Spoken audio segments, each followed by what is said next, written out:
말하고 싶으세요? 잘 말하고 싶으세요? 상처 주지 않게 말하고 싶으세요? 그래서 준비했습니다. 오늘 소개해드릴 책은 다치지 않고 상처 주지 않고 말하는 기술입니다. 이 책은 총 4개의 챕터로 나뉘어 있습니다. 왜 남자와 여자는 말하는 법이 다를까? 어떻게 하면 상처 주지 않고 말할 수 있을까? 어떻게 하면 저 사람과 친해질 수 있을까? 어떻게 하면 멋진 나를 보여줄 수 있을까? 왜 남자와 여자는 말하는 법이 다를까? 화성에서 온 남자, 금성에서 온 여자의 저자 존 그레이는 직장에서 만난 화성 남자, 금성 여자라는 책에서 재미있는 하지만 꼭 기억해야 할 통계를 소개했다. 회의 시간이나 업무를 할 때 남녀는 같이 직장 생활을 하는 상대방에 대해 이렇게 평가한다고 한다. 남성의 72%가 여자들이 너무 많은 것을 물어본다고 말한다.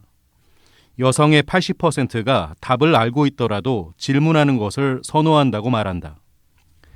묻고 또 묻고 다시 확인하는 여자의 대화 방식은 우선 모두가 합의한 사실을 다시 확인하는 1차적 의미가 있고, 그리고 두 번째는 관심의 표현이다. 묻고 또 확인하는 것 모두가 관심이라는 의미다. 내가 이 일에 이만큼 관심이 많다, 혹은 내가 당신이 하는 일에 관심이 많다, 도와주고 싶다, 이런 뜻으로 받아들이면 된다. 그리고 같은 내용인데요. 어떨 것 같아? 어떻게 생각해? 라는 말을 거듭 듣는다면 이런 말은 사실 여자 입장에서는 나에게 관심을 보여주고 나를 도와줘 라는 의미가 강하다고 할 수 있다. 지금 바쁘세요? 아니요, 안 바빠요. 왜요? 아니요, 됐어요. 일 보세요.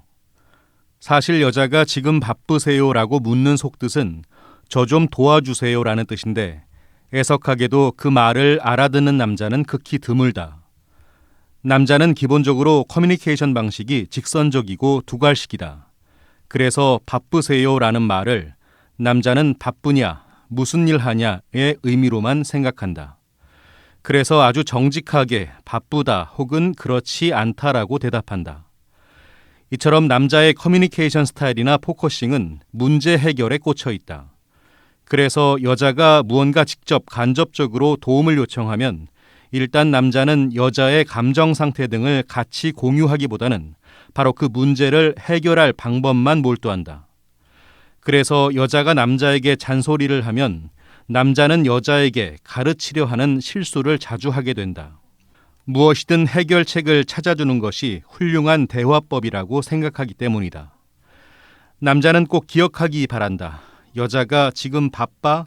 혹은 지금 통화 가능해? 라는 메시지를 보낼 때는 나 좀 도와줘 라거나 나의 기분을 같이 공감해 줘. 나의 이 기분을 누군가에게 꼭 얘기하고 싶어 라는 뜻이다. 남자와 여자의 차이를 생각하게 하는 표현, 책, 영화, 노래, 헤아릴 수 없이 많은 곳에 존재합니다. 그만큼 다르다는 것이겠죠. 달라도 우린 너무 다르지만 서로를 간절히 원합니다. 그 과정에서 뜻하지 않게 충돌할 때도 적지 않고요. 흔히 우리는 상대의 다름을 인정하자고 이야기합니다. 하지만 인정하는 것과 받아들이고 표현한다는 건 다른 것 같습니다. 이성관계에서도 말이죠. 작가는 이성의 표현을 단순히 듣는 데 그치지 말고 제대로 해석해서 받아들이기를 강조합니다. 상대가 던지는 메시지를 제대로 받아들이고 그에 걸맞는 말과 행동을 하자는 거겠죠. 역시 소통은 주고받는 게 아닐까요? 어떻게 하면 상처 주지 않고 말할 수 있을까? 사람들은 말보다 말한 사람을 먼저 본다. 사람들은 보고 싶은 것만 본다. 권위에 대한 사회적 복종은 어른이 되어서도 그대로 남는다. 그리고 더 큰 문제는 우리의 급한 성격이다. 어떤 사람의 타이틀 몇 개만 대충 듣고서는 서둘러서 그 사람의 전문성이나 권위를 인정해버리는 태도이다. 본인이 듣고 싶은 것, 보고 싶은 것만 보고 성급하게 결론 짓고 자신의 판단에 대해 맹신하는 성향이 우리는 강해도 너무 강하다. 그래서 결국 실체를 보지 못한다. 여러분은 어떤 이미지를 갖고 있나요? 어떤 평판을 갖고 있나요? 그 평판이 말을 하는데 도움을 준다고 생각하나요? 표현과 소통에 장점이 된다고 생각하나요? 저는 하는 일의 특성상 많은 직업군을 만나게 됩니다. 그런데 저도 작가의 지적처럼 성급한 결론을 내리는 경우가 존재합니다. 상대의 인지도, 화려한 스펙, 외모와 경제력, 이런 배경들 때문이죠. 지니고 있던 편견이 여과 없이 드러나는 순간입니다. 일종의 확증 편향이죠. 작가의 지적처럼 전문성이나 권위에 대해 성급하게 결론 내리는 건 아쉬운 대목임에 틀림없습니다. 성급한 결론은 맹목적인 믿음을 가져올 수 있습니다. 이렇게 맹신하는 이들에게 늘 귀는 닫혀 있게 마련입니다. 그리고 이런 성급함은 이따금 누군가에게는 상처가 될 수도 있겠습니다. 상대의 인지도, 화려한 스펙, 외모와 경제력, 반대선상에 존재한다고 생각하면 자신도 모르게 하대할 수도 있을 테니까요. 그래서 실체를 보지 못한다는 건 어쩌면 결국 자신에게도 상대에게도 상처를 주는 일이 아닌지 모르겠습니다. 높은 곳에서 내려다보는 본능. 인간은 본능적으로 높은 곳을 좋아한다.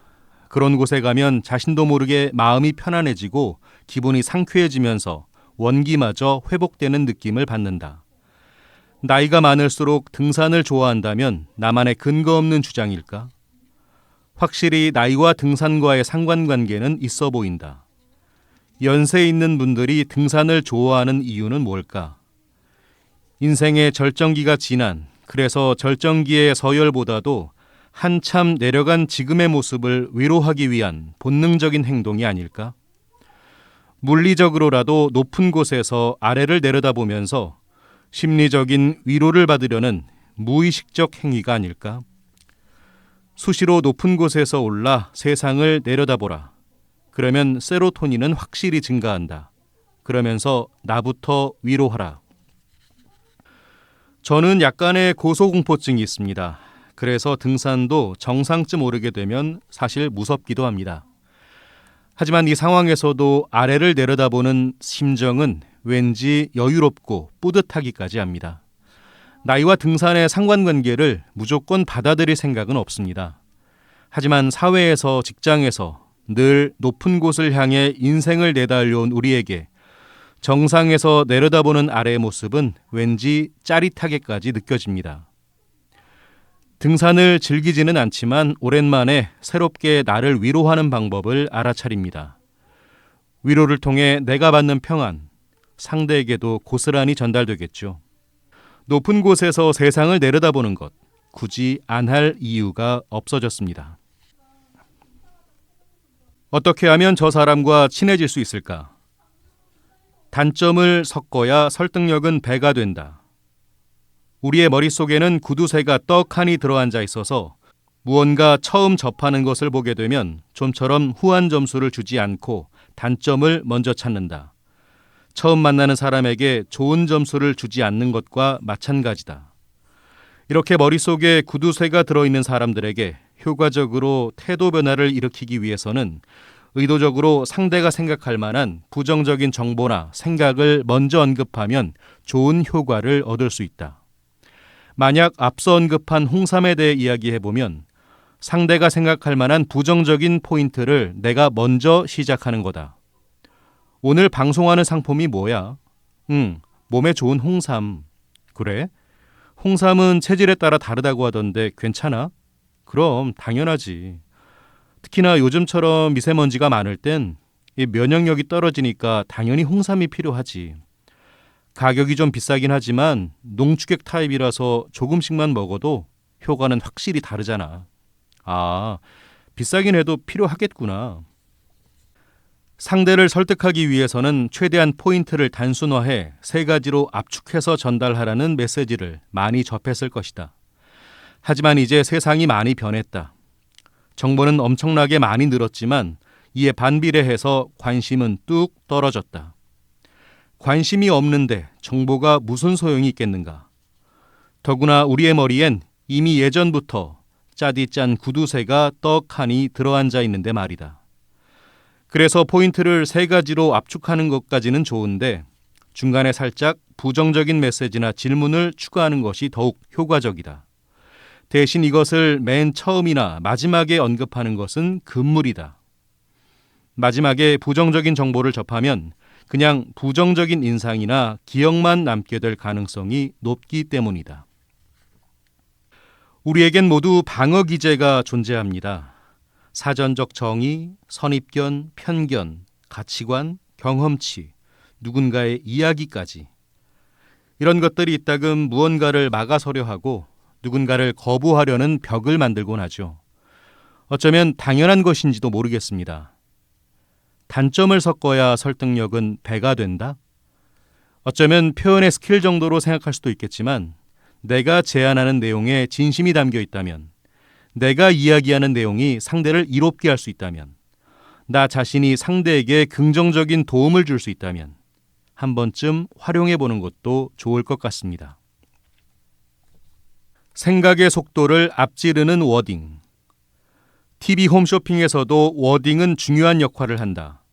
시청자가 TV를 통해 상품을 봤을 때 그 상품이 주는 이미지나 느낌은 쇼호스트가 하는 수많은 말 중에서 귀에 먼저 꽂히는 몇 가지의 낱말을 취사 선택해서 정할 것이다. 그리고 그 낱말이나 워딩이 뇌리에 꽂히는 순간, 마음에 드는 순간부터 주목을 할 것이고 짧은 시간 안에 시청자는 주문을 할 것이다. 사람들은 문장 전체를 다 파악하고 진위를 판단하는 것이 아니라 몇몇 인상 깊었던 낱말을 토대로 전체를 파악했다고 생각하고 그 파악을 토대로 성급하게 평가를 내린다. 이성적이거나 냉철한 분석, 합리적인 결정을 못하는 것에 대해 안타까워하기보다는 무엇을 표현하든 적절한 워딩을 개발하고 찾는 게 더 인간적인 방법이 아닐까? 이성적이신가요? 감성적이신가요? 매사에 합리적인 결정을 하시나요? 사실 이성과 감성은 그림자처럼 늘 함께 존재하기 마련입니다. 성격에 따라서, 상황에 따라서, 상대에 따라서. 그렇게 기준과 조건에 따라 비중의 차이가 있을 뿐이죠. 그 차이를 파고들기 위해 기업은 오늘도 열심히 마케팅을 기획합니다. 그래서 우린 원래 난 그래 라면서 자책할 필요가 없습니다. 괴로워할 필요도 없고요. 작가의 이야기처럼 자책 대신에 무엇을 표현하든 적절한 단어를 떠올려 보는 게 더 인간적이고 효과적인 방법이 아닐까 싶습니다. 어떻게 하면 멋진 나를 보여줄 수 있을까? 이 4장의 내용은 책을 직접 읽어보시기를 권해드립니다. 멋진 나를 보여줄 수 있는 현실적인 이야기들이 많이 담겨 있으니까요. 오늘 책은 다치지 않고 상처 주지 않고 말하는 기술이었습니다.